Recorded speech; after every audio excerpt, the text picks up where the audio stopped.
श्रीमद् भागवत महापुराण छठवां स्कंद 10वां अध्याय। देवताओं द्वारा दधीचि ऋषि की अस्थियों से वज्र निर्माण और वृत्तासुर की सेना पर आक्रमण। श्री सुखदेव जी कहते हैं, परीक्षित, विश्व के जीवन दाता श्री हरि इंद्र को इस प्रकार आदेश देकर देवताओं के सामने वहीं के वहीं अंतर्ध्यान हो गए। अब देवताओं ने उदार शिरोमणि अथर्ववेदी दधीचि ऋषि के पास जाकर भगवान की आज्ञा अनुसार याचना की। देवताओं की याचना सुनकर दधीचि ऋषि को बड़ा आनंद हुआ। उन्होंने हंसकर देवताओं से कहा, देवताओं, आप लोगों को संभवतः यह बात नहीं मालूम है कि मरते समय प्राणियों को बड़ा कष्ट होता है। उन्हें जब तक चेत रहता है वहाँ बड़ी असहनीय पीड़ा सहनी पड़ती है और अंत में वे मूर्छित हो जाते हैं। जो जीव जगत में जीवित रहना चाहते हैं उनके लिए शरीर बहुत ही अनमोल, प्रियतम एवं अभिष्ट वस्तु है। ऐसी स्थिति में स्वयं भगवान विष्णु भी यदि जीव से उसका शरीर मांगे तो कौन उसे देने का साहस करेगा। देवताओं ने कहा, ब्राह्मण, आप जैसे उदार और प्राणियों पर दया करने वाले महापुरुष, जिनके कर्मों की बड़े बड़े यशस्वी महानुभव भी प्रशंसा करते हैं, प्राणियों की भलाई के लिए कौन सी वस्तु निछावर नहीं कर सकते। भगवान, इनमें संदेह नहीं कि मांगने वाले लोग स्वार्थी होते हैं। उनमें देने वालों की कठिनाई का विचार करने की बुद्धि नहीं होती। यदि उनमें इतनी समझ होती तो वे मांगते ही क्यों। इसी प्रकार दाता भी मांगने वाले की विपत्ति नहीं जानता, अन्यथा उसके मुख से कभी न निकलती। इसलिए आप हमारी विपत्ति समझकर हमारी याचना पूर्ण कीजिए।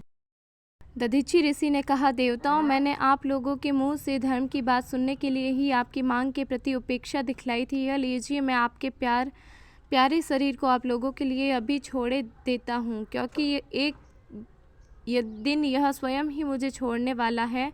देव शिरोमणियों, जो मनुष्य इस विनाशी शरीर से दुखी प्राणियों पर दया करके मुख्यतः धर्म और गौणतः यश का संपादन नहीं करता, वह जड़ पेड़ पौधों से भी गया बीता है। बड़े बड़े महात्माओं ने इस अविनाशी धर्म की उपासना की। उसका स्वरूप बस इतना ही है कि मनुष्य किसी भी प्राणी के दुख में दुख का अनुभव करे और सुख में सुख का। जगत के धन, जन और शरीर आदि पदार्थ क्षणभंगुर है। ये अपने किसी काम के नहीं आते, अंत में दूसरों के ही काम आएंगे। ओह, यह कैसी कृपणता है! कितने दुख की बात है कि यह मरण धर्मा मनुष्य इनके द्वारा दूसरों का उपकार नहीं कर लेता। श्री सुखदेव जी कहते हैं, परीक्षित, अथर्ववेदी महर्षि दधीचि ने ऐसा निश्चय करके अपने को पर ब्रह्मा परमात्मा श्री भगवान में लीन करके अपना स्थूल शरीर त्याग दिया। उनके इंद्रिय, प्राण, मन और बुद्धि संयत थे, दृष्टि तत्वमयी थी, उनके सारे बंधन कट चुके थे। अतः जब वे भगवान से अत्यंत युक्त होकर स्थिर हो गए, तब उन्हें इस बात का पता ही नहीं चला कि मेरा शरीर छूट गया। भगवान की शक्ति पाकर इंद्र का बल पौरुष उन्नति की सीमा पर पहुंच गया। अब विश्वकर्मा जी ने दधीचि ऋषि की हड्डियों से वज्र बनाकर उन्हें दे दिया और वे उसे हाथ में लेकर ऐरावत हाथी पर सवार हुए। उनके साथ साथ सभी देवता तैयार हो गए। बड़े बड़े ऋषि मुनि देवराज इंद्र की स्तुति करने लगे। अब उन्होंने त्रिलोकी को हर्षित करते हुए वृत्तासुर का वध करने के लिए उस पर पूरी शक्ति लगाकर धावा बोल दिया। ठीक वैसे ही जैसे भगवान रुद्र होकर क्रोधित होकर स्वयं काल पर ही आक्रमण कर रहे हो। परीक्षित, वृत्तासुर भी दैत्य सेनापतियों की बहुत बड़ी सेना के साथ मोर्चे पर डटा हुआ था। जो व्यवस्थित मनवंतर इस समय चल रहा है, उसकी पहली चतुर्युगी त्रेता युग अभी आरंभ ही हुआ था। उसी समय नर्मदा तट पर देवताओं का दैत्यों के साथ यह भयंकर संग्राम हुआ।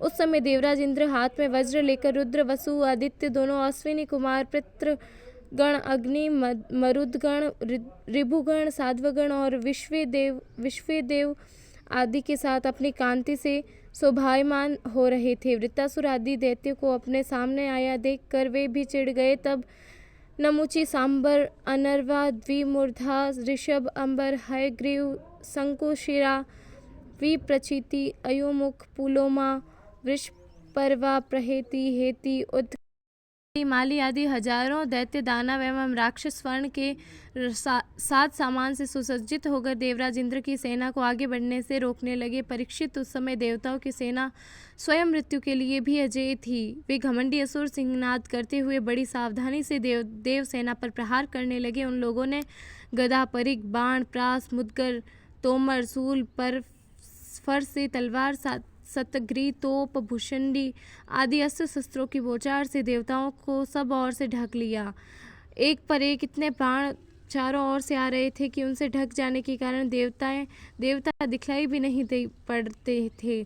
जैसे बादलों से ढक जाने पर आकाश के तारे नहीं दिखाई देते। परीक्षित वह शास्त्रों और अस्त्रों की वर्षा देव सैनिकों को छू तक न सकी।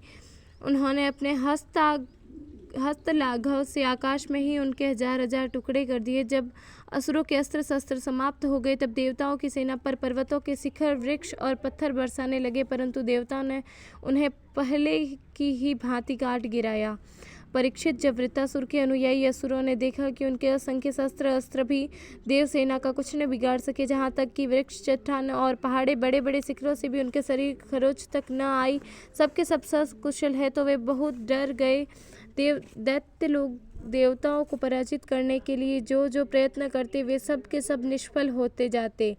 ठीक वैसे ही जैसे भगवान श्री कृष्ण द्वारा सुरक्षित भक्तों द्वारा शूद्र मनुष्यों के कठोर अमंगल दुर्वचनों को कोई प्रभाव नहीं पड़ता, भगवत विमुख असुर अपना प्रयत्न व्यर्थ देखकर उत्साह रहित हो गए। उनका वीरता का घमंड जाता रहा। अब वे अपने सरदार वृत्तासुर को युद्ध भूमि में ही छोड़कर भाग गए, क्योंकि देवताओं ने उनका सारा बल पौरुष छीन लिया था।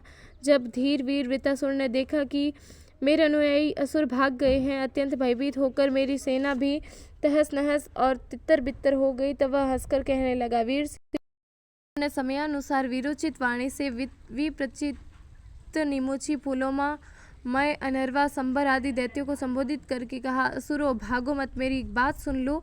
इनमें संदेह नहीं कि जो पैदा हुआ है उसे एक न एक दिन अवश्य मरना पड़ेगा। इस जगत में विधाता ने मृत्यु बचने का कोई उपाय नहीं बताया। ऐसी स्थिति में यदि मृत्यु द्वारा स्वर्गादि लोक और सुयश हो तो ऐसा कौन बुद्धिमान है जो उत्तम मृत्यु को न अपनाएगा। संसार में दो प्रकार की मृत्यु परम दुर्लभ और श्रेष्ठ मानी जाती है। एक तो योगी पुरुष का अपने प्राणों के वश में करके ब्रह्मा चिंतन द्वारा शरीर का परित्याग, दूसरा युद्ध भूमि में सेना के आगे रहकर बिना पीठ दिखाए जूझ मरना।